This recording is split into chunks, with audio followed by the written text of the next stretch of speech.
Iran നിശ്ചലമായിരിക്കുന്നു. ലോകം ശ്വാസമടക്കി പിടിച്ചിരിക്കുകയാണ്.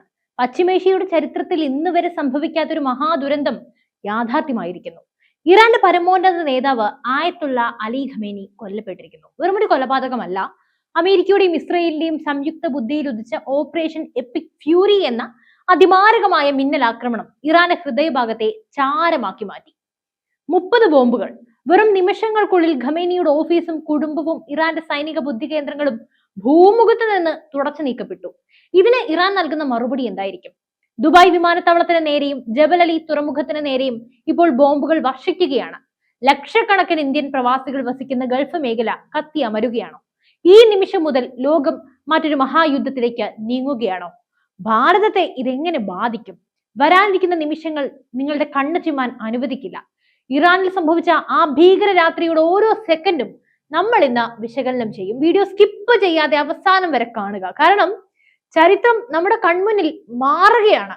ആയിരക്കണക്കിന് അംഗരക്ഷകർ, അത്യാധുനിക റഡാർ സംവിധാനങ്ങൾ, ഭൂമിക്കടിയിലെ രഹസ്യ ബങ്കറുകൾ, ഇതൊന്നും ഖമേനിയെ രക്ഷിച്ചില്ല. എങ്ങനെയാണ് ഇസ്രയേലും അമേരിക്കയും ഈ ഓപ്പറേഷൻ നടപ്പിലാക്കിയത്?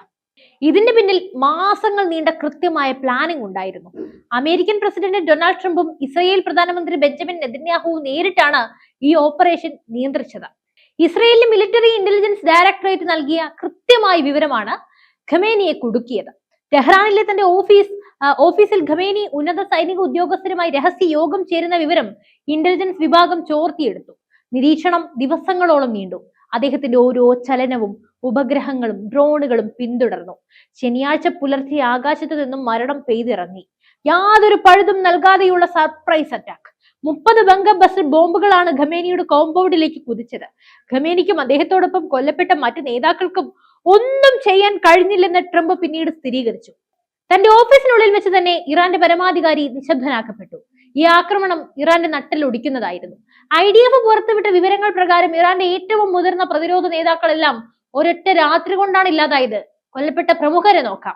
അലി ഷംഖാനി, ഇറാന്റെ മുൻ സുരക്ഷാ ഉപദേശകൻ, സൈനിക തന്ത്രങ്ങളുടെ ബുദ്ധി കേന്ദ്രം. മുഹമ്മദ് പാക്പൂർ, ഇസ്ലാമിക revolutionary guard corps കമാൻഡറാണ്.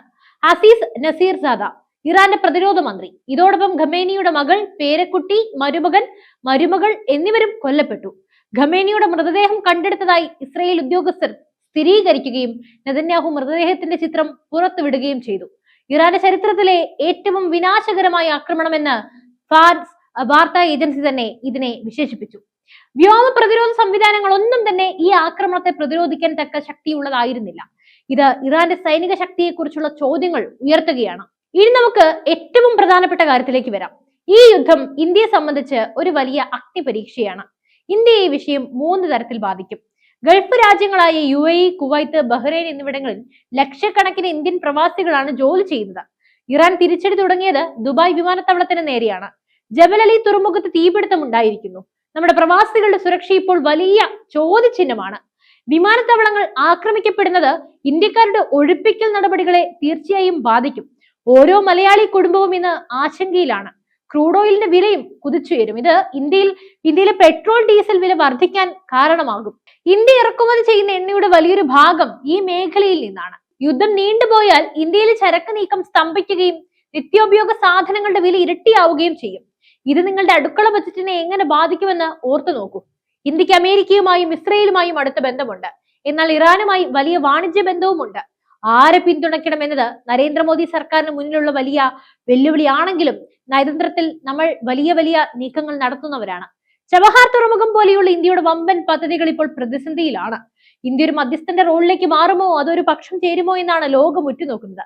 Khamenei കൊല്ലപ്പെട്ടതോടെ Iran വിപ്ലവ റഡാറുകൾ ഭ്രാന്ത് പിടിച്ച രീതിയിലാണ് പ്രതികരിക്കുന്നത്. ഖേദിക്കേണ്ടി വരും, കടുത്ത ശിക്ഷ ഉറപ്പാണ് എന്നാണ് അവരുടെ പ്രസ്താവന. അവർ ലക്ഷ്യം വെക്കുന്നത് നേരിട്ട് ഇസ്രയേലിനെയല്ല, മറിച്ച് അമേരിക്കൻ സഖ്യകക്ഷികളായ ഗൾഫ് രാജ്യങ്ങളെയാണ്. ദുബായ് എയർപോർട്ടിന് നേരെ ഉണ്ടായ ആക്രമണം അതിന്റെ ആദ്യ സൂചനയാണ്. കുവൈത്ത്, ബഹ്റൈൻ വിമാനത്താവളങ്ങളും ആക്രമിക്കപ്പെട്ടു. ജബൽ അലി തുറമുഖത്ത് വൻ സ്ഫോടനങ്ങളാണ് ഉണ്ടായത്.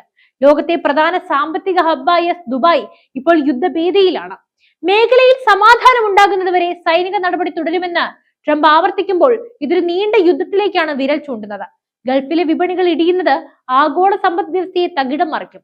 ഈ ആക്രമണത്തിന്റെ ആഴം മനസ്സിലാക്കണമെങ്കിൽ ആരായിരുന്നു ആയത്തുള്ള അലി ഖമേനി എന്ന് നമ്മൾ അറിഞ്ഞിരിക്കണം. 1989 ആയത്തുള്ള ഖൊമേനിക്ക് ശേഷം അധികാരമേറ്റ അദ്ദേഹം ഇറാന്റെ എല്ലാമായിരുന്നു. ഒരു രാജാവിനേക്കാൾ വലിയ അധികാരം അദ്ദേഹത്തിനുണ്ടായിരുന്നു. ഇറാന്റെ സൈന്യം, ജുഡീഷ്യറി, വിദേശ നയം എന്നിവയെല്ലാം അദ്ദേഹത്തിന്റെ വിരൽ തുമ്പിലായിരുന്നു. അദ്ദേഹത്തിന്റെ മരണത്തോടെ ഇറാന്റെ റെസിസ്റ്റൻസ് ആക്സിസ് തകർന്നിരിക്കുകയാണ്. ഹിസ്ബുള്ള, ഹമാസ് തുടങ്ങിയ ഗ്രൂപ്പുകളുടെ പ്രധാന പിന്തുണ ഖമേനി ആയിരുന്നു. അദ്ദേഹം ഇല്ലാത്തൊരു മിഡിൽ ഈസ്റ്റ് ഇസ്രയേലിന് വലിയ ആശ്വാസമാണ് നൽകുന്നത്. പക്ഷേ ഒരു നേതാവിനെ വധിച്ചത് കൊണ്ട് ഒരു ആശയത്തെ ഇല്ലാതാക്കാൻ കഴിയുമോ? ഇതാണ് ലോകം ചോദിക്കുന്ന വലിയ ചോദ്യം. ഇറാനിൽ ഇപ്പോൾ ഒരു താൽക്കാലിക ഭരണകൂടം നിലവിൽ വന്നിട്ടുണ്ട്. പ്രസിഡന്റും ജുഡീഷ്യറി മേധാവിയും ഉൾപ്പെടെ 3 അംഗങ്ങളാണ് സമിതിയിലുള്ളത്. എന്നാൽ ഇറാൻ രാജകുടുംബം പറയുന്നത് ഇതൊരു പുതിയ യുഗത്തിന്റെ തുടക്കമാണെന്നാണ്.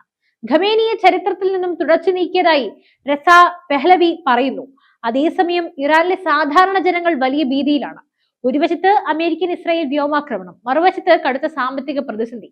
IRGC തങ്ങളുടെ സർവ്വസന്നാഹങ്ങളും ഉപയോഗിച്ച് അമേരിക്കൻ കേന്ദ്രങ്ങളെ ആക്രമിക്കാൻ തീരുമാനിച്ചുറപ്പിച്ചിരിക്കുകയാണ്. അടുത്ത ബോംബ് എവിടെ വീഴും? അടുത്ത തിരിച്ചടി എവിടെയാകും?